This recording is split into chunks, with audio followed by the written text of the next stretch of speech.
Welcome to the Free Kick Podcast. My name is Todd, and your Philadelphia Union. You know, they finally get a Wednesday game in.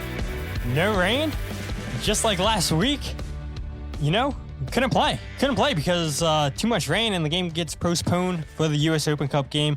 But they finally get a Wednesday night game in, and they go ahead and defeat CF Montréal by a score of 2-1 with Baribo and Olwethu Makhanya scoring the goals for the Union. And I'm super excited to talk about this game. I'm super excited to see if we can keep this episode within an hour. But you guys know it. Every time José Nuñez joins me, we always go over. So you guys are probably expecting us to go over. But regardless, José, how you doing, man?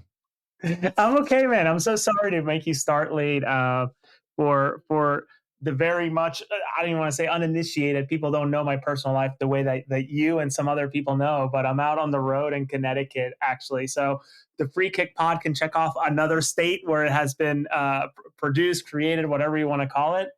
But it was never my intention to be late. We had a team bonding activity thing. And I got to tell you, Todd, New Haven pizza in Connecticut is the real deal. Better than New York? Unbelievable. Better than New York. Better than that place I walked you to. We didn't eat, but I walked you to right outside of Moynihan Station. Yeah. Much better. Like it is so good. I don't understand how it's so good. I don't know if it's the water or what, but New Haven pizza, great stuff. I recommend it. So if you were doing the Dave Portnoy, the one bite challenge, what would you rate this pizza, Jose? Doesn't the guy show up? Is it actually, you know, with as you mentioned that, Todd, I'm pretty sure that Dave Portnoy gave his best reviews to New Haven pizza specifically. So right. Like, yeah, I would agree that it's up there with a lot of that. We went to a place that's like it was an old garage that they turn into sort of like an adult play area, basically. So like they have a brick oven pizza and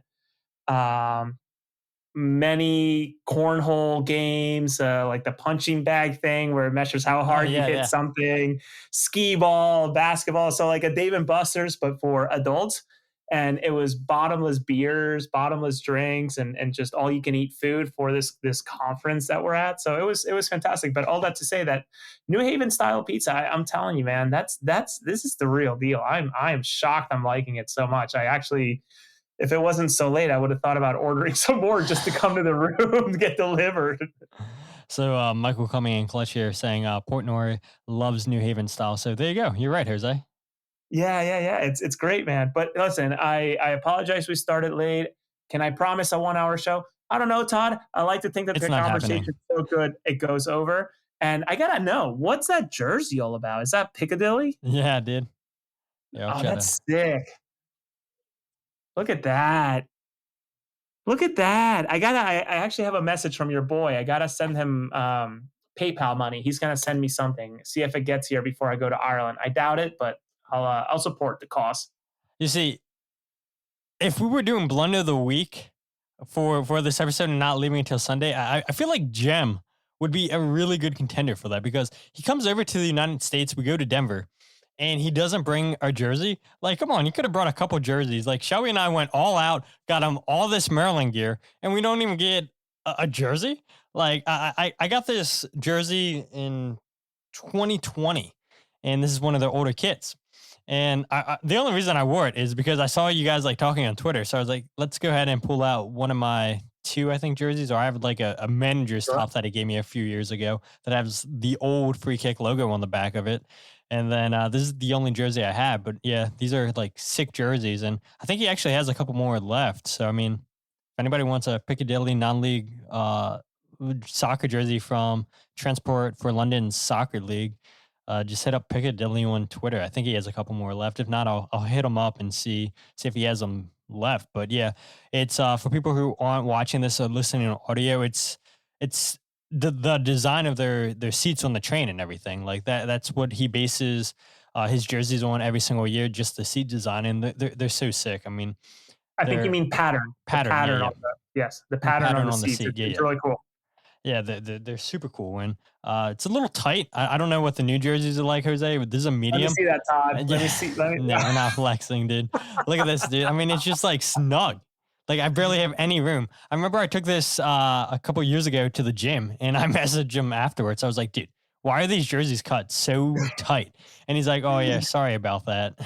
European medium.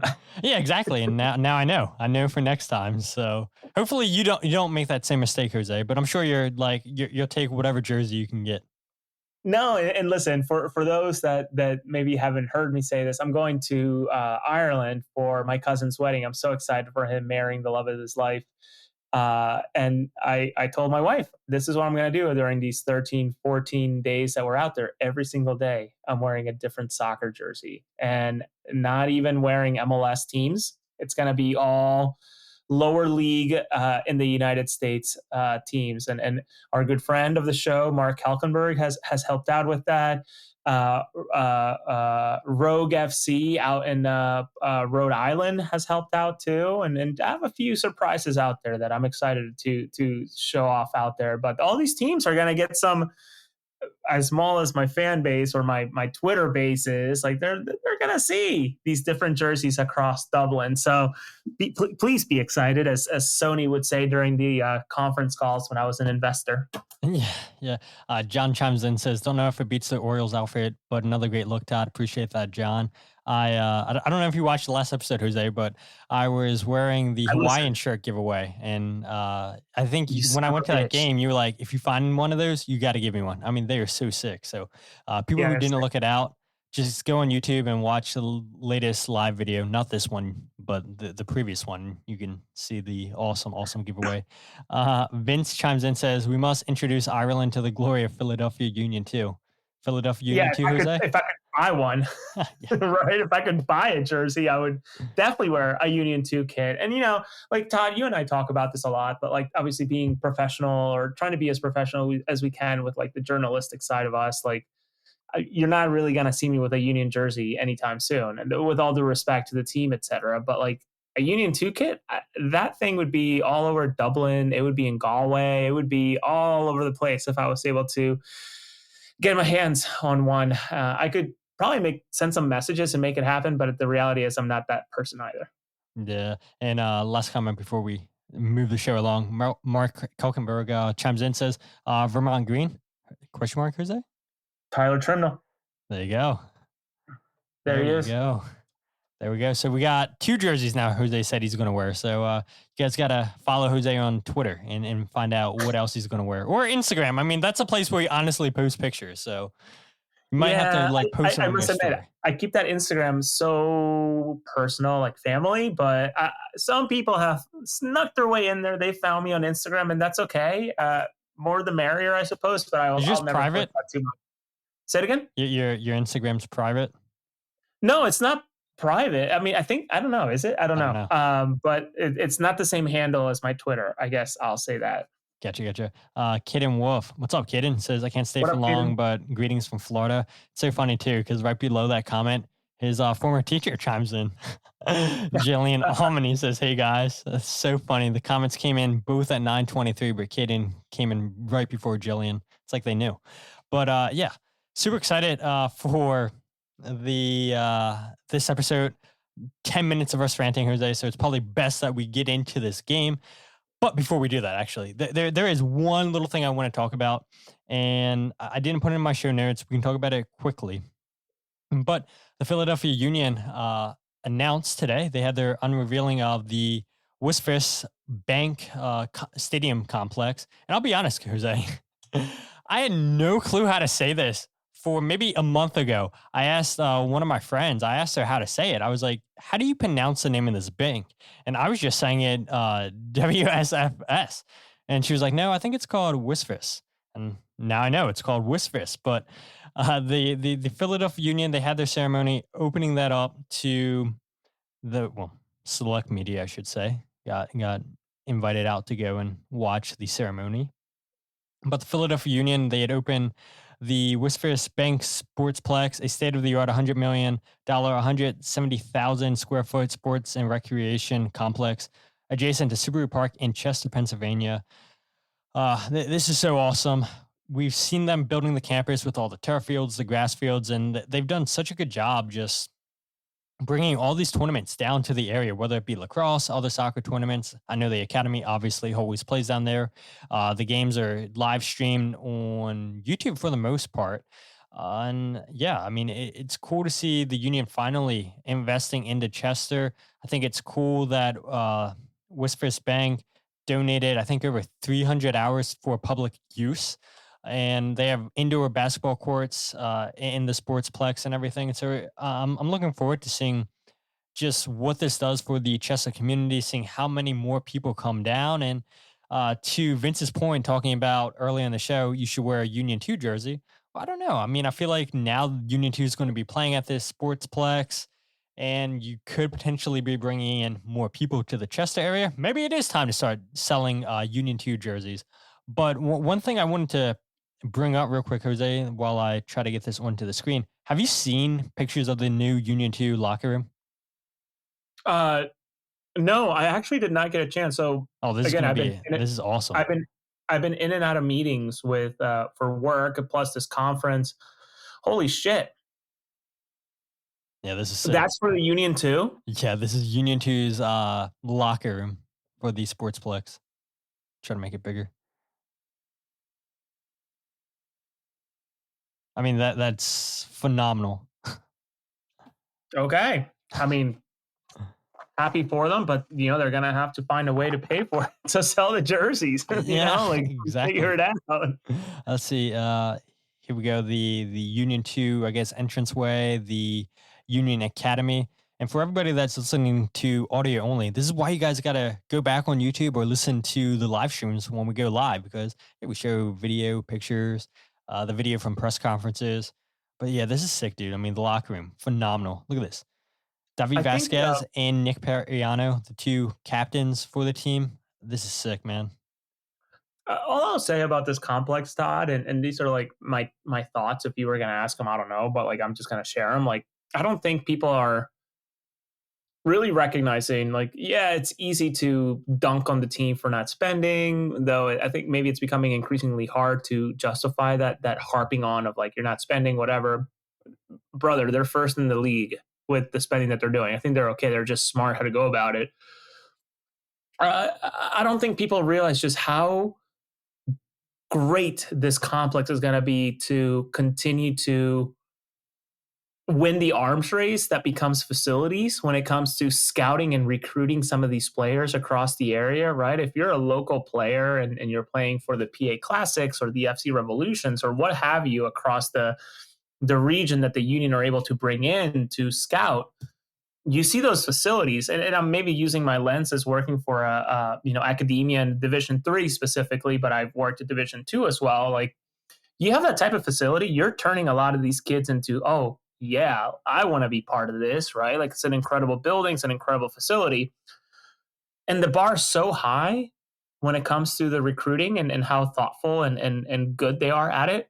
So it's just raised itself even higher by having this facility. So kudos to the again, it's so hard, or I should say it's so easy to dunk on them, but kudos to ownership, McDermott. If you haven't watched the episode of him on the Duke, please watch it. It's I don't want to say it's required watching or anything like that, but if you want to just listen to it, there's a very specific line that stuck with me, Todd, and I know you've listened to it or parts of it, where he talks about where at one point he actually questioned whether he should be the developer or the store in something that's already developed. And something flipped in his mind that said, no, we should be the developers. We have this duty to build and enhance Chester. And this is the perfect example of something that's going to enhance that area. And I'm eager to see what happens next beyond this sporting complex. What are they going to follow the initial or the, as I saw, original blueprints of, okay, let's add more to what the experience is of a fan. And I'm not talking parking lots. I'm talking about building facilities, additive things, not just, blacktop for cars to sit on. So people should be excited for this, honestly. Yeah, the one thing that I would say is, you see people all the time on social media saying that, oh, the Union need to be playing in Center City. They need to be in Philadelphia proper. But you spend $100 million on this sporting complex. I think that tells you everything you need to know about the union's commitment to Chester. And so I don't see the union leaving Chester for a very, very, very long time. I mean, Ernst Tanner finally got what he wanted, bringing the academy down from Wayne, Pennsylvania, down to Chester. Everything's under one roof: the first team, the second team, all the academies, the schools down there. And so you finally got your vision of having everything under one roof. And I can remember one of the press conferences, maybe at the beginning of the season, I don't know, Ernst Tanner talking about that was his goal, his vision, to get everything under one roof. Yes, we know about their ideology, wanting to play the same way, but literally having everybody under the same roof where, hey, look, these academy players look at the first team guys and say, that could be me one day. Why not? And so to see ownership invest $100 million into this complex where the Sportsplex is expected to draw over half a million visitors annually. I mean, that's huge, and the union are projecting that that's going to be a significant economy boost to Chester, and yeah, hopefully, you turn some people that maybe aren't union fans into union fans now. You turn people into coming to Chester that normally wouldn't come into Chester. Last thing I'll say about this that I want to highlight is that the indoor facility includes a 115 by 70-yard turf field, two multi-sport courts, which are capable of hosting basketball, volleyball, futsal. There's a two-story performance center with weight rooms and sprint track, 6 locker rooms, a cafe for athletes and guests, a recovery room, and event space. Yeah, I mean, this is a phenomenal, phenomenal investment by the first team. And yeah, just super excited to see what the future looks like in Chester. And again, I think any doubts, any questions people had, are the Union going to go into the city? Because let's face it, Jose, we have been seeing more teams going into the city. Chicago left to go play at Soldier Field a few years ago, and now they're going to get a soccer-specific stadium in downtown Chicago. That's huge, right? Nashville down in not Broadway, obviously, but they're in downtown. You think of Cincinnati, Columbus, more and more teams, I feel like, want to go down into the city if possible. But I don't think that's going to be the Union. There's no way when you invest this much money, this much time and energy into Chester. And this is where, and you caught me bit bite, so I apologize, but this is where, when you think about collaboration between the city, between Philadelphia, and also, I guess, the city of Chester, they have to find a way. And Todd, you and I witnessed it, experienced it, whatever you want to call it. You put a train stop right in front of the doorstep of the stadium, makes it makes such a difference to be able to just get in one train from Center City, or even if you have to connect and not be a mile or half a mile away from the stadium, the way that it was when we experienced it in New York City with Citi Field. Like, imagine having that next, right? Finding a way to co-develop it, not just let one side take the brunt of the cost, but put a train stop in front of Chester and I mean, in front of the stadium somewhere. It's an incredible upgrade. And not only will that also bring new fans, it'll bring diverse fans, which is, I think, what the Union are missing. They love having their suburban folks coming and spending all the money in the world. But what this team needs, and I think you and I witnessed it, or I should say mostly me, but you witnessed it through a screen, Todd. But, like, these international fans in the Club World Cup made the difference for how good that tournament was. Imagine if they were there every single game of the Philadelphia Union, bringing some more Latinos, bringing some Asians, Africans, etc. Just finding a way to diversify the fan base is exactly what this team needs to truly represent Philadelphia. Because right now in the stands, unfortunately, I don't see a true representation of Philadelphia. Yeah, I have nothing else to add. Real quick, though, I want to pull up this question earlier from T-Mac about 10 minutes ago. He said, either of you guys or any Union media heading down to Austin for the All-Star game? I am not. Jose shaking his head no. I saw Jillian Almany in the comments saying she's not either. I'm not sure of anybody else, honestly. No, I mean, I think you're grounded due to work. Like, you're grounded, meaning you're staying put. Yeah. I'm grounded for family reasons, and then I'm leaving to Colorado, etc. I want to go out there with you so bad. The hotel's open, brother. You just let me know. There's a bed. I can request a second queen. But no, and then this is, yes, there's union representation, but the reality is that, like, I don't I'd rather save the gunpowder for when it matters most, right? Like, say the Union beat Red Bulls, which we hope, and they go to Nashville. I'd rather save the money to be in Nashville overnight to cover the U.S. Open Cup court. At that point, it would be semifinals, then, right? Yeah, Um, semis. and then ultimately, hopefully, a final. So nothing for the All Star game from us. Yeah, and I think, I mean, a couple of years ago it was down in DC, right? That was the closest it's been in some time. I saw in 2026 it's heading down to Charlotte, but yeah, no awesome for me, no awesome for Jose, awesome for Cairo, Jilly, and Omni. But hey, look, maybe somebody that covers the Union will be down there. But let's go ahead and talk about the game. 20 minutes in, 21 minutes. 21 minutes in. Last night's game between Philadelphia Union and CF Montreal, 2-1, the final score for the Union, with Ty Baribo scoring in the 38th minute, Makhanya scoring in the 50th. And before we talk about, because we do have topics, I do want to talk about the Union's dominance on set pieces. We'll talk about Machanya's breakout season, and we'll talk about Andre Blake's just goalkeeping ability still being elite in MLS. We'll talk about those specifically at different points in the show. But one thing I think I want to start off by saying is this is a game, Jose, that I feel like maybe Montreal feels a little bit hard done. I mean, they hit the post in the 77th minute with Owusu. We can talk about that save by Andre Blake later on in the show, but taking away the saves, like, that's a little bit unfortunate for Montreal, who, to their credit, didn't play scared. They took the game to the Union a lot of times in this game, I thought. And you had said to us in one of our group chats that you felt that the Union were actually playing down to Montreal, which I think maybe at times, but I think this is a Montreal team that we saw 2 months ago. I think they're much improved. Coming into this game, they had got 7 points in the last 5 games. They got a late equalizer against Orlando City prior to this game. And so Montreal's been playing a lot better than I would say that their record shows in the standings. Yes, they're in last place in MLS, but this is a team that came into Subaru Park and I think maybe surprised some people. And the Union maybe a little bit fortunate to come away with all 3 points. Yeah, I wholeheartedly agree. And when I mentioned that the Union played down to their level, I don't think that there's any way other than to look at it that way, because it was on paper.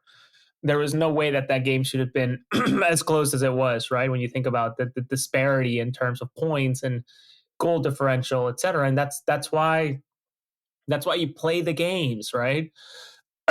And ultimately, Montreal, and kudos to, and I gave him yesterday during the post-game show, kudos to Brandon Craig, carving out himself an opportunity and taking the most of it, right? Being like a 4th choice center back coming into the season as a free agent after the Union decided not to do anything with him, and he chose not to move on, to eventually becoming a starter and ultimately taking all of the spot, or I guess dead ball situation kicks, and including one that challenged Andre Blake, right? So yeah, I think we're going to talk about Blake, but I think he was a big reason why this team survived. And ultimately, that's just the way it goes, right? Good teams find a way to win these games. It's not pretty, it's not beautiful, but it's 3 points. And ultimately, when we look back at the end of the season, Todd, this is a game where we're not really going to remember what actually happened. We're just going to remember that, oh, okay, the Union beat the worst team in the league at that point in the season. And or second worst. And twice, I was saying. They beat them twice. Okay, so they did what they were supposed to do, considering how good this team is. So job done, duty well done, and they can move on and now go into a unbelievably difficult setting in Houston against I think another team that's better than what their record represents in Houston. So no complaints. I just think that they just carried on business. Yeah, and John brings up a good point right here. He says Montreal gave us a good game both times. Owusu is dangerous, and that's exactly what I wanted to bring up, right? He had an opportunity to score a brace in this game. Yes, I mentioned he hit the woodwork, had 4 total shots, but I think the Union, honestly, like they struggled to contain him all night long. You and I, we might debate it here. I know we did in a group chat, but the goal that he scores, neither one of us is taking that away. It's a beautiful goal that he scores. I blame Makhanya personally. I know you were saying Kai Wagner.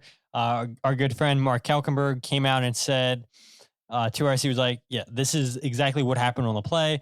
Jacob Glesnes is watching the through ball. He's watching the guy in the middle. So Glesnes, not a fault at all in this play.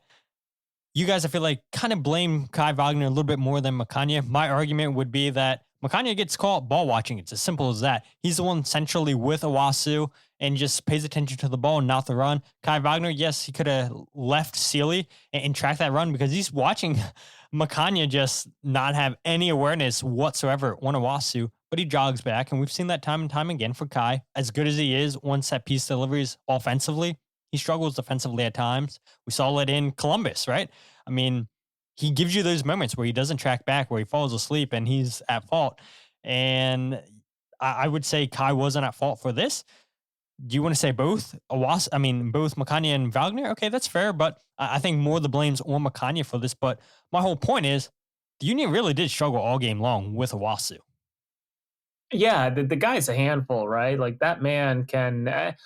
I got vibes, and Todd, you can correct me if I'm wrong, but maybe not quite to this extent because obviously the name I'm about to drop is I think should go down as certainly a legend for Venezuelan soccer, let alone for soccer as a whole. I think he's going to be remembered very, very well. But like, I got a lot of vibes in the way he commanded his body to Solomon Rondon, and the way he can just bully people off the ball. He can, his presence is felt.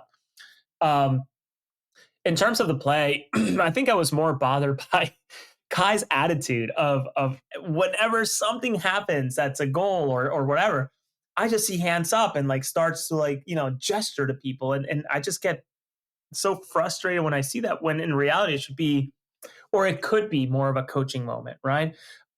Makhanya is having an incredible season, more than anybody expected, me included. And I would argue you too, Todd, that type of moment should not be punished or acted upon that way, right? It could be a learning moment for someone like Makhanya, who I still stand on this, Todd. I think by the end of the season, Makhanya is going to get a call up to the South African national team. I really do think he's going to have an incredible opportunity to break into that team, not as a starter, maybe as a flyer to come and try a camp, that type of thing. The way that there's the Todd, what did you call the January camp for the U.S.? Camp Cupcake. There you go, a Camp Cupcake for South Africa. I think he could be a player that could do that. Never mind, Todd. You know who attended Camp Cupcake, who's been tearing it up or has been doing really well? Quinn Sullivan. Thank you. So it's an opportunity, and I think he's going to take it. So I guess that's where I got the most frustrated with Kai, and immediately went to him. Yeah, that makes sense. John says that's a good comp, Jose. With you talking about Rondon compared to Owusu. John says he went to the game versus Pachuca last year, and they do seem similar. I was a little bit surprised when I looked at it that Owusu is 28 years old. I thought it was younger than what he was, but he looks younger. He's been around all over Germany, and Bradley Cornell had said after the game that Owusu came through the system at his former club, and I would imagine that is. I haven't looked at honestly teams that Cornell's played for. I know he played in the Bundesliga, but I would imagine he's talking about Stuttgart. I'm looking at it now. Bradley did play for Stuttgart for quite a while in Germany in the Bundesliga. And so, Bradley gave his kudos to Owusu coming through that system there and then just doing his time all throughout Germany. And having a really good season, 10 goals on the year with Montreal. I think in my goals breakdown video that I'm working on, I have one more section I need to make before I finalize that and put it publicly. So I'll either finish that tonight, get it posted first thing tomorrow, or finish it early in the morning tomorrow and still have it posted for you guys tomorrow. So I got to decide what I'm going to do. But I said in the goals breakdown video that Owusu had 11 goals. It's 10 goals. They kept saying on the English broadcast that it was 11 goals. And so I never checked. I believed them. And I just looked. It's 10 goals. But look, that's why you always do your research. But I think Owusu, a really, really good player, was a handful for the Union last night. Cole says Makhanya said he felt like he let the team down there on the goal that was conceded. So it is good to see players take accountability and say, hey, look, that's on me. And hey, credit to Makhanya. Gives up the goal, but he comes right back and scores the game-winning goal. We'll talk about that here in a bit. One thing I want to talk about, now I'm going to share a clip, and this stream might get taken down. So if it does, it's on me. But Danley Jean Jacques, you and I noticed this at the same time, Jose, where he's responsible for the first goal that's happening. He collects the ball at the top of the circle. It's a good win off of Owusu by Jacob Glesnes. Ball into Quinn Sullivan. Sullivan passes back to Danley. Goes on an insane run, dribbles past multiple guys, gets the ball stolen off of his foot by Joel Wooderman. Credit to Quinn Sullivan there. Takes the ball off of Wooderman and passes it first time to Ty Baribo, who finishes first time. And I love that goal so much because Ty Baribo had a chance to go put pressure on the ball. He allows Quinn Sullivan to put pressure on that ball, stays in the position, doesn't give up on the play, and then it's a great first-time finish by Baribo to get goal number 14. We've seen that so many times, first-time finishing with Baribo this season. But Danley Jean Jacques, that moment, I mean, this guy does unbelievable things with the football. And then even in the second half, and that's what I was going to show here. And if the stream gets taken down, this is on me. But I don't think you guys can hear us if I play this. So we'll come back in 10 seconds. But yeah, this moment in the 65th minute, insane by Danley. All right, so we're still live on YouTube. Watch it get taken down like 10 seconds later. But anyway, insane dribbling there for Danley just to be patient. To be patient, let a guy go sliding, and then he tries to cut back pass. Danley had himself a game like he's had all season. Yeah, honestly, I'm starting to think that the best comparison for Danley, and I would love to sit down with Bradley Carnell. Not sure he'd want to sit down with me, but I would love to sit down with Bradley Carnell and ask him, like, what is the closest player comparison that you would make with Danley? Or if you think about different players, to me, he's striking me more and more and more like a Yaya Toure. And I know that's like a crazy, like, ceiling type of comment, but like, the way the guy closes down space, the way that he eats up space as he's dribbling, the way that he can just skip over people and use his body to just move around, like that goal. And I thought actually that was going to be the clip you were going to play. The way that he just sliced right through the middle. And I think Bradley even acknowledged it during the press conference at the end. Like it's not very much of what, it's not something you see very often in this league. Someone have that type of command to just slice right through the middle, unless it's like a breakaway. And this is Danley just, listen, I will acknowledge it was Montreal, right? Like the worst team in the league, but they're still professionals and they're still very, very good players who are part of MLS. So some credit to that. But Danley was just, once again, I think that this was the second or third best game since his Red Bull game last year, which was like an eye-opening moment to me. It was just like, away at Red Bull too, right? What's that? It was the away game at Red Bull, right? Yeah, the away game at Red Bull, where it was just like, oh, okay, this is what this guy brings. Last night was one of those games where it's like, oh, that's right. Okay, this guy, and I will beat this drum. If you're watching and you know who I'm talking about, I said it to you. I've said it many times. I don't think Danley stays at the Union very long. I know that's difficult to hear. I just can't imagine that there's a team in Europe that's not interested in bringing someone with the ability to close down, the speed, the just imposing, right? Like such a good player that honestly I think is out of place in MLS. Should not be in MLS. Too good. Yeah, he's too good. And the whole reason why he was here is because his former club got relegated, FC Metz, and Union take advantage of a pretty good deal. Metz back in Ligue 1. You and I talk about FC Paris all the time. Like, I don't know. My Shane Gillis. Why not? Why not go for a player that has experience in Ligue 1, that held his own? Probably could have got sold for a lot more money if Metz doesn't get relegated. But hey, look, if he only stays for the Union for a year, then so be it. But I think the year that he's been here with the Union, he really hasn't put a wrong foot forward. He's been really, really good. One other thing before we talk about set pieces for the Union, congratulations to Nathan Harriel making his 100th appearance for the Union in MLS, the second homegrown to do that feat, Quinn Sullivan. So yeah, congrats to Nathan Harriel. And you know, Jose, you and I are both clapping, but I think I actually have a soundbite for that. How close was Jack McGlynn to that? He must have not been too far. Yeah, he must not have. We'll have to look that up. I'm not sure. Had it been He must close. Let's look he it up. must have been in like his 80s or 90s, right? Like you think about how often Jack McGlynn was playing these last 2-3 years. Uh, I would gauge 85, 88. Like probably would have happened this season as well. Because if you think about when they all started, right, that infamous or famous picture of Tommy Wilson with You the won't three of believe them, this, right? Jose. What's that? You won't believe this.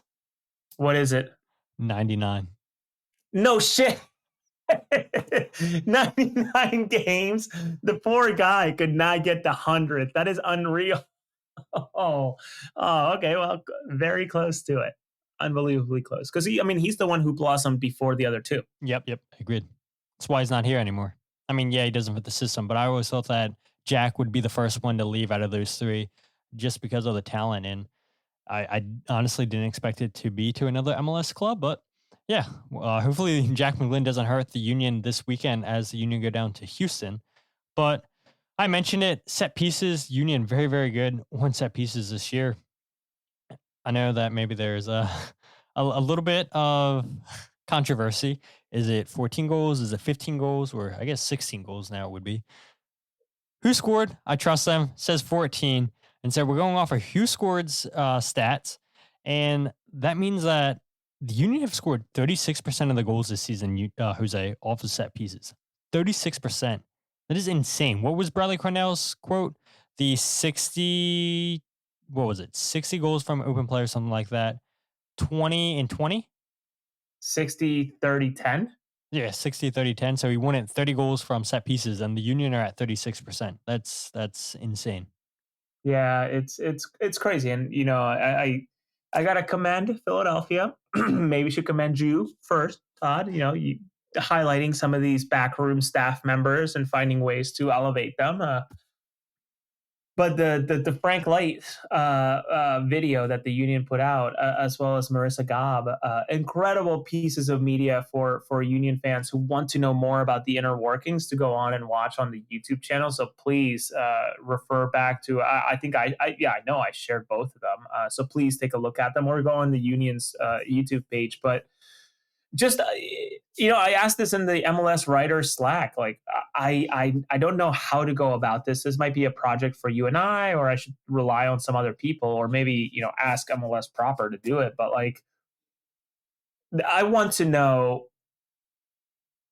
like, how often, like this has to be a record year for set piece goals. It just has to be when Philadelphia is doing what they've been doing for a while. And then you have a team like Minnesota who's trailing or ahead this season. It has to be a record year because I can't imagine that it isn't. And then also, how many teams have had more than 13 or 14, maybe 15 goals off of set pieces when it's all said and done in one season? This has to be a record year. Yeah, it does seem like a lot. I'm trying to look at what the stats are right now. I know Minnesota, again, I use who scored. I believe they use data from Opta, but I know the Union are in second according to who scored. Minnesota's in first with 15. If the computer or if I'm fast enough, looking at this, and yeah, I mean it is an exercise to go and look at the end of the season. But right now, you only have three teams this season that are in double digits: Minnesota 15, Philadelphia 14, San Jose 10, followed by Orlando with 9. Then you have a whole bunch of teams tied at 8. Houston Dynamo is one of those teams as well. Yeah, I mean, a ton of set piece goals.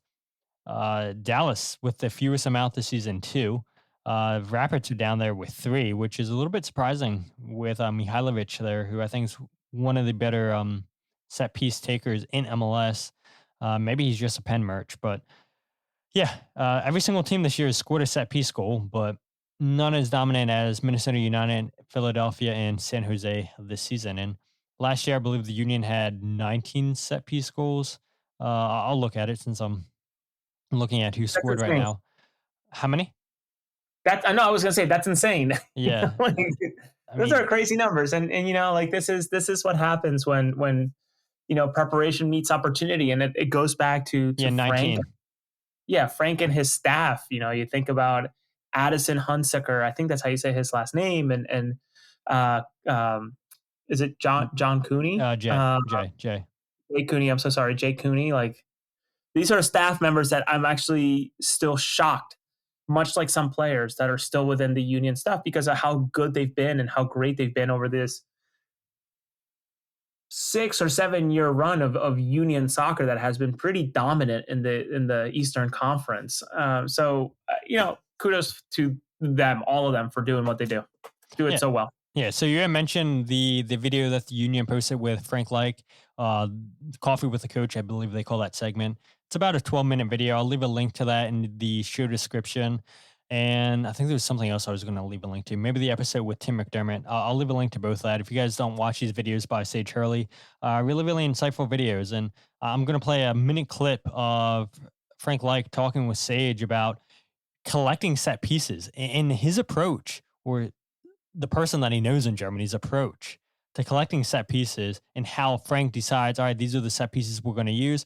Let's go ahead and introduce these to the guys, see what works, what doesn't work. And this was mind blowing when I heard this. And again, I'll leave a link in the show description so you guys can watch the whole 12-minute video. But this is only a minute clip, and I find it very, very interesting. It started way, way earlier. I had a crazy guy, a video analyst. He was full of passion to collect just set pieces from the whole world. And every time he asked, guys, if you know and if you see a set piece, please let me know. We put him all the time codes, and he collected it over years. And when I came over, it was really easy for me. I just called him in Germany and said, oh, can you give me the collection? So I have really tons of variants, and then just to find it. Some teams, they are defending in the zone. Some teams, they are defending with man marking. Yeah, then you can split a little bit the variants. And then we know what we have in our team, our runners, our hard runners. And then for sure, we have one of the best set piece taker with Kai Wagner. I don't want to say just in the league. I think it's worldwide. I don't know one player who can deliver crosses so on the point. All right, so a couple things there. That is insane. That is insane, right, Jose? That Frank had a guy that all he did is just, I'm going to create, I would imagine, like a Google Drive. I mean, we do something similar with all the goals, all key plays and everything. And I feel like we do some goofy stuff, track goofy stuff, and Kyle Omni as well. But literally, a guy in Germany saying, I want every single set piece from every single game, and I'll keep it in a drive. And then Frank says, hey, look, I'm at a big club now that wants me to focus on set pieces. Can you go ahead and send me all those set pieces, and I'll introduce it to my team? That is insane. I mean, it's got to be thousands and thousands of clips, right, Jose? Share the link, right? Like, can you give me permission, or can you give me access to the drive? Like, I selfishly want to look at what the hell this drive looks like, right? Like, how is it structured? Like, what's the quality of the videos look like? Yeah, like, you're right. And, ultimately, I think a lot of that is just collaboration, right? To be asking players like, hey, did you watch soccer this weekend? Okay, like, are there any set pieces that you saw that, caught your eye, that type of thing? It's so cool. And I think it just talks to the passion of this guy who, again, like, we've talked about it, Todd, in passing or offline and on the record. But Frank is another one of those coaches that I'm still surprised doesn't have a different opportunity somewhere else. May it be a national team, may it be an MLS team with a higher responsibility. Obviously, the next step would probably be for him to consider a head coach opportunity at somewhere else. But he is just another one of those treasures of, like, much like Phil Wedden. How are you still at the Union? You're unbelievable at what you do. I'm surprised you haven't been poached. And I think it's just their commitment and love and service to the area and the team. So good for them. Yeah, I'll never forget this. But at the firing of Jim Curtin at the press conference, asking Ernst Tanner, is the coaching staff coming back? Like, anybody from the coaching staff? And, like, he didn't want to answer that. And yeah, long and behold, both Frank and Phil are back. And what I had heard was that those guys were leading practices when Jim Curtin was no longer there, because with the CBA, even though the Union weren't in the playoffs, that they still had to practice. Marlon LeBlanc, I know, had helped out a little bit too. But to your point, like, these guys are at the top of their crafts, and to see them still in Philadelphia with Jim Curtin no longer at the helm, I think it talks about just how valuable they are to the team. Ernst Tanner realizes that. Bradley Cornell sure as hell realizes that now, just how good these guys are at their craft. And yes, Bradley brings in a Mitch Hildebrand and a Sean Rooney, guys that he's had previous relationships with. And to see all of them gel, just like nothing's been lost, like they've been working with each other for years, is a testament to, I think, their characteristics for giving this a go, because it could have been easy for a Phil Whetten or a Frank like to say, Jim Curtin's not here anymore. I'm going to go ahead and look elsewhere, because they had such high respect. I remember having Frank on the podcast, having Phil Whetten on the podcast multiple times, talking to them at the stadium. Like, they never said a bad thing about Jim Curtin. It was all this praise for Jim Curtin. And Jim Curtin was the same way for his assistant coaches, whether that be those two guys, Ryan Richter or Pat Noonan too. Like, there was something really, really special in Philadelphia. And to see those guys still here, I think they're a big part of why the Union are having the successful season that they're having. Union tied for the most clean sheets in the league with 9. Could have been 10 last night. Well, maybe not, because of the way we talked about how Owusu played last night. Frank Like pushing the Union again. I mean, it's got to be over 100 set pieces. I forget, you and I did this exercise. I don't think we did it on the show, but we did it just for fun, looking at who scored. And I think they stopped tracking the data back in like 2020 or 2019. And Frank Like has definitely had over 100 set pieces or close to it since he's been appointed 5 years ago now. I think he came in 2020 or 2021. I can't remember now. The years fly together. But yeah, I mean, the Union are a completely different team now on set pieces, and Frank's a big reason why. Yeah, and that's just it, right? He's such a difference maker on I think maybe an area of the game that needs to be maybe explored better or maybe paid more attention to, because those are situations where it's as close as you're going to get to a chess match. And if you win the chess match and you prepare correctly, you can be that single moment can be the difference between 3 points and no points, or maybe 1 point, I should say, too. So kudos to them. I don't know what else we can say about Frank. We're waxing poetic at this point. Just fantastic work. And I don't know, what do you think they finish with at the end of the year in terms of set piece goals? Ooh, let's go ahead and do this exercise. So last year I told you guys 19 set pieces scored. Do they go over or under that? We're set it to 19. I'll say right now they're at 14. I'll say they go over. I'll say they're finishing the year with 22. You also got to remember they're not playing Leagues Cup. They're not. So that's a big factor, yeah. Fewer matches is what I'm getting at. But there are 11 left or 12? 11 or 12 games left. Plus whatever U.S. Open Cup they're in. I think they match it. I don't think they pass it. They don't pass 19? All right. So, yeah. I hope I'm wrong, because it's fun to watch. For sure. All right. So you guys listening live, or people that are listening on the RSS feed, let us know. Did the Union go over or under 19 set piece goals this season? But, yeah, that's pretty much everything I want to say. Real quick, Pat Bernard said, "What's up, boys? What's up, Pat?" He says, "Bradley Cornell, Coach of the Year, book it now." I would say, just because I know how this league works, it's going to be Javier Mascherano. Well, Pat also predicted the firing of Jim Curtin, so maybe there's something. And Andrew Rick, and Andrew Rick saying that he's going to be the guy. Pat Bernard sounds a lot like Pat Cornell, as I know it. Yeah, it actually might be Coach Cornell using a burner for Pat. But let's go ahead and talk about that set piece goal scored by the Union. Olwethu Makhanya having a breakout season, Jose. And Vancouver's coach is a good shout. Oh, yeah. First year in the league, doing what he's done. Like, that's a pretty good shout. Though, Mikey Veras, San Diego. Oh, that's another one. Yeah. Yeah, I don't know. I mean, Carnell's having a great season with Union. Yeah. Might be Mikey. It might be Mikey. I'm going to say Mascherano just because I know how biased it is. And especially if Miami keeps going on a run. But dang.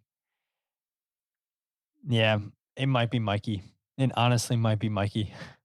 It probably should be Mikey. I mean, think about what he's gotten out of Dreher and all these other like players, first year in the league and doing what they're doing. And of course, like Bradley Cornell, technically the architect of that archetype with, first team in the league doing unbelievably well. Well, BJ's a good shout too. BJ Callahan.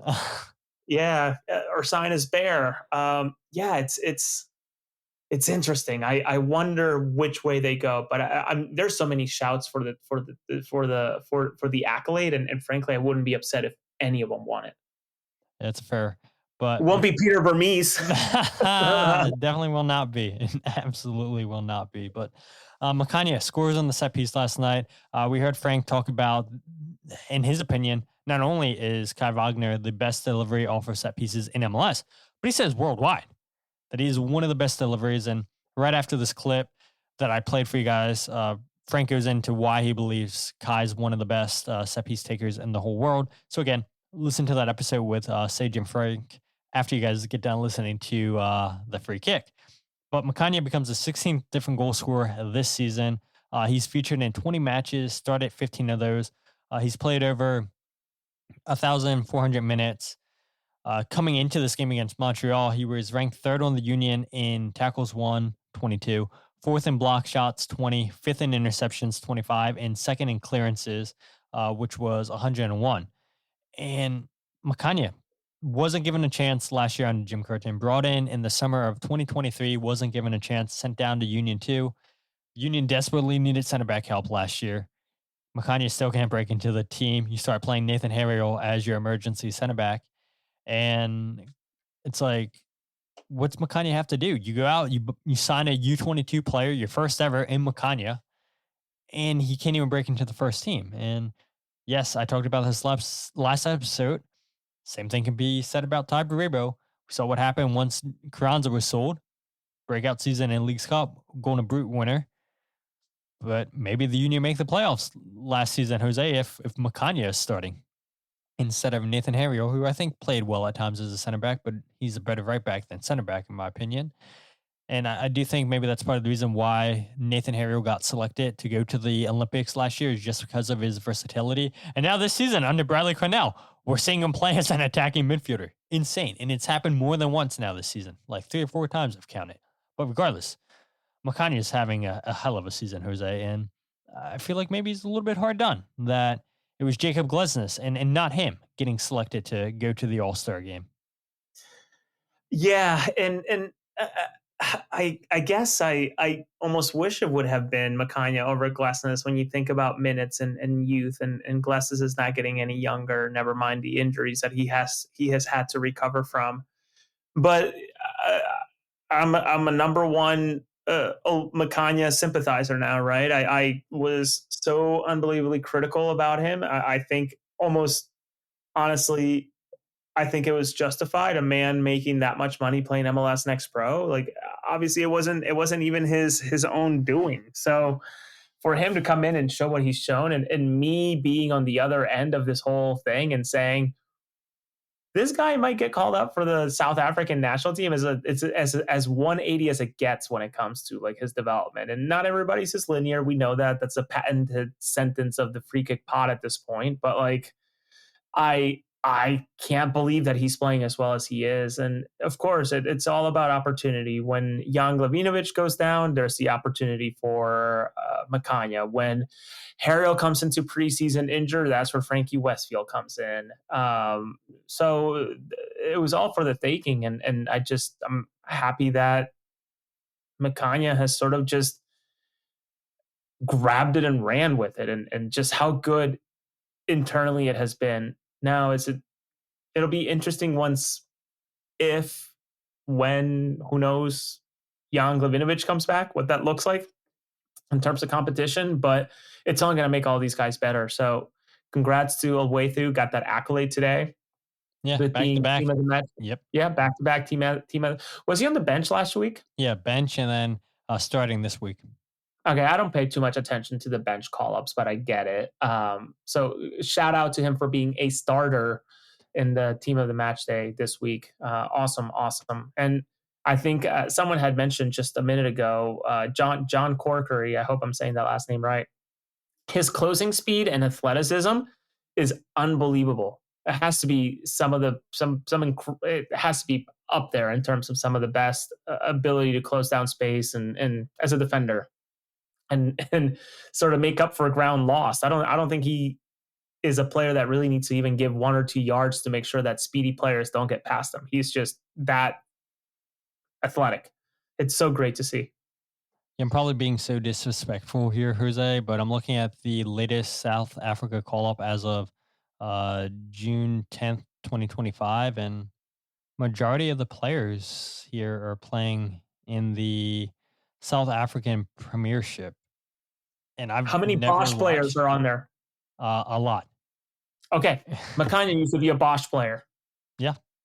So I don't know, folks out in South Africa. I'll campaign for the guy. I'll wear a Makhanya for national team T-shirt if I have to. Like that dude needs to be out there for one of these camps coming up. The Camp Cupcake of South African soccer. Please call him up. Yeah, it's 3, which is the second most. Orlando Pirates were the most call-ups. But I don't know. I mean, like, I would imagine they were. But I would imagine you leave South Africa, come to MLS. That's a step up in your career. Yeah, I would imagine Makhanya is getting paid more in America than he was in South Africa. But I also think that's more of a step up in his career. So I don't know. Maybe he actually does get called up to a meaningful games. Maybe World Cup qualifying games. Who knows? Which is an insane call, but it might be possible. And so you had mentioned it, Jose, about Makhanya taking advantage of injuries and what have you in preseason.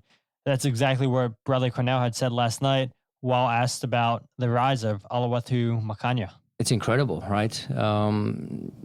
Again, if he continues this pathway and this trajectory at his age, I think he can achieve a lot. But it's our job to keep him grounded, to keep him hungry and energized and excited about what he's actually doing right now. Because, like I said, everyone's contributing, and from a season that in the beginning we get the injury to Jan Glivinovic, and then we bring in Olwethu, and then all of a sudden he's thriving, and then Frankie's thriving, and then we have competition at right back, center back, and somebody else is now taking up the reins and now dominating and making it his own. So, really like to see this pathway of our players coming through. It just shows a lot of hunger, determination, good vision from Ernst and the club, to sign Olwethu 1.5 years ago, whatever it was.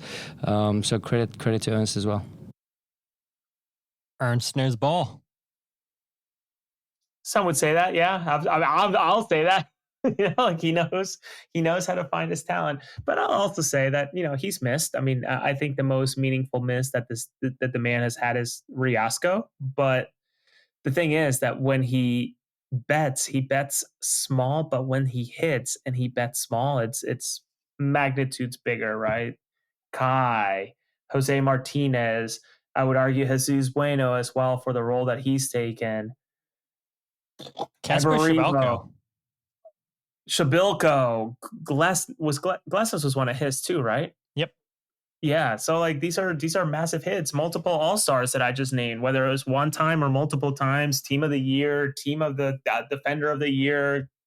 Just great stuff. So kudos to him and the scouting staff, past and present, and maybe in the future. It seems like the through line is that they know what they're doing, and maybe more people should trust them. I will go to the next topic, but I do have a question for you. You talk about misses. Would you consider Sexy Season a miss? Sexy Season a miss? Yeah. Is it? Never played for the first team.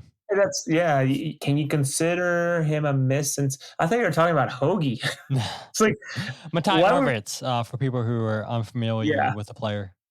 I thought you were talking about domesticated Hoagie for a second. I was like, what are you talking about a miss? No, Sexy Season. That is tough. I don't think so, but like I hope that there's a tell-all on some of these things, but like the story behind that, how it all went sideways. Like how did the guy never feature and then just never disappears, genuinely disappears? With the Union for 2 years, moved in 2020, loaned down in 2021, and then they get rid of him in the summer of 2022. without playing a single appearance. I believe the Union paid over $600,000 for him, and never plays a single game for the first team. Insane. Where is he at now? I was looking at it. He is back with his old club. Okay. In Slovakia. I'm not Go even ahead, going to try to pronounce it for me, Todd. I'm not even going to try this. Too many fancy letters in this. Absolutely not. We're just going to call it. No, we're not even going to try it. We're good. Too many consonants, not enough vowels in it. Yeah, we're not even going to try. But as we get ready to wrap up the podcast, and I'm glad you brought this up, Jose, because I think this is a topic we should talk about because we've been singing the praises all season long about Andrew Rick, and he's had a phenomenal season for the Union. But when the Union needed him most last night, he steps up, and that is Andre Blake. Michael mentioned him at the beginning of the show. I highlighted this because I wanted to bring it up. Also, Blake, man, kept us in it. And that's an understatement, honestly. 3 saves. He had back-to-back saves, it felt like, in the second half towards the end of the game, off of a header off of a fantastic ball played in by Brendan Craig. In the 81st minute, Blake makes a save on, I forget the player's name. I'm not looking at it. But Blake makes a save. And then who else but Owusu with a chance in the 84th minute. And Andre Blake comes up with the biggest save. And Owasu's on the ground. How he's able to still kick the ball. And I saw people trying to clown you on social media, Jose, saying, oh, that's an easy save in it. Are you serious? Like, you're not saving that. I mean, that's a powerful strike. It's an acrobatic strike. Blake's going to his right, and he has to quickly switch to his left because the ball is going left. Those people that are clowning Andre Blake saying that's an easy save, they're not making that save online. But again, that's why these people hide behind faceless accounts and think they know better. But Andre Blake, again, proving that he's still an elite MLS goalkeeper, Jose. He's still, I mean, there's a reason why he's he was at one point, or maybe obviously is, considering how well he played this match, a 3-time MLS goalkeeper of the year, right? Like, and Bradley Carnell has said it, and as disappointing as it may sound too, it's like, okay, maybe I do get it and should be more open to it, despite how well Andrew played for that little stretch. And some would say, well, he let in a lot of goals. It's like, okay, well, if you actually watch the tape, a lot of them weren't really anything to do with him. It was just that he was put in situations versus having to deal with situations he had to, work through. That Andre remains, if he's available, he is maybe the player to start, right? And maybe that's just how it goes from here on out. And shame on all those people with the faceless accounts on Twitter saying that it was just a routine save, or someone said to me, like, shame on you, this is an easy save. What are you talking about? It's like, send me your tape. Let me see you do it. Like, send me the video clip, like, where can I find you? We're on YouTube. Like, even in the MLS writing Slack channel, I shared the GIF or GIF, if you're a sicko, that I made with them, and they're all kind of like, oh wow, like that's a pretty sick save. I'm hoping more enthusiastic than that, but they all watch it and they're like, okay, that's a contender for save of the week. So it was. I don't even know how he got his body reacting so quickly. And I think, again, that goes to all the work that Phil Whedon has done with him and over the years, and honestly, the player that he is. So great job, Andre. What a keeper. Yeah, phenomenal goalkeeper, and when healthy. Yeah, when healthy, exactly. And it does seem like Andre Blake is finally healthy, which is a big part of it. And didn't have the greatest tournament with Jamaica. Jamaica as a whole didn't have a great tournament during the Gold Cup. And to see Andre Blake have a performance that we've seen him have throughout his career here in Philadelphia, like he did last night against Montreal. Yeah, I mean, it's a big showing by Andre Blake. And again, that's why I said, he still shows that he's an elite MLS goalkeeper. And Bradley Carnell talked about this a couple press conferences ago and said, that pressure by Andrew Rick, knowing that he's right there pushing Andre Blake, it's only going to make Blake better, and it's going to motivate him. And I think that's why we're seeing the Philadelphia Union continue to be in first place in the Supporters Shield, continue to have players and teams pushing them, because they know that their job, their spot isn't guaranteed unless you're Indiana Vasilov. But yeah, it's like when you have the next core group of players pushing you, you shouldn't feel safe. And so, yeah, it's great to see Andre Blake play well last night. And yeah, Dre just doing Andre things. But I pretty much have nothing else to say, Jose, for the show. Anything else you want to go ahead and add? I think the only thing I'll share is that I hope I'm saying this name right. AZ Jackson of the Columbus Crew, out of nowhere, at least to me, I had not heard or read any rumors, is joining Leon Flock in Poland with Jagiellonia Białystok. So another MLSer going out there and playing with Leon. So I wonder if Leon had a part in recruitment in some way, shape, or form of saying, like, listen, like, Poland ain't so bad, like, this is not a bad team. So Columbus Crew losing another player. And if you haven't, please, when I say that there are some games that are game of the season contenders and just overall exciting that may not involve the Union, watch that Red Bull game from this weekend, the Red Bull New England game over the weekend where New England went up 2-0 only to lose 5-3.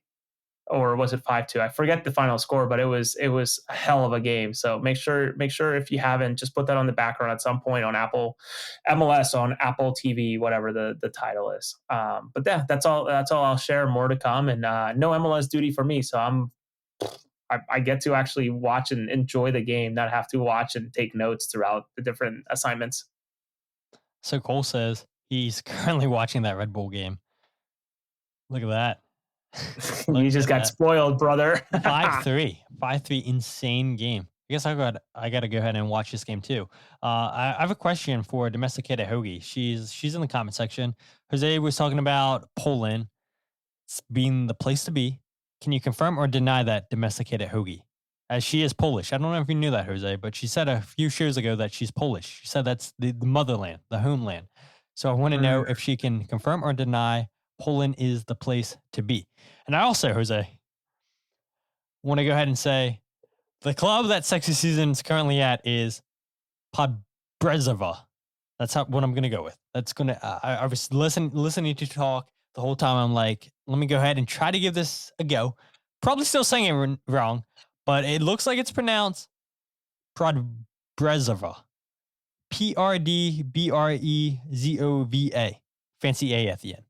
That's what I'm going with. So you asked, I gave it a shout. Probably wrong, but hey, look. It's the attempt that matters. But I have it there on the screen. People that are listening to audio only. Jose, where can people follow you on social media?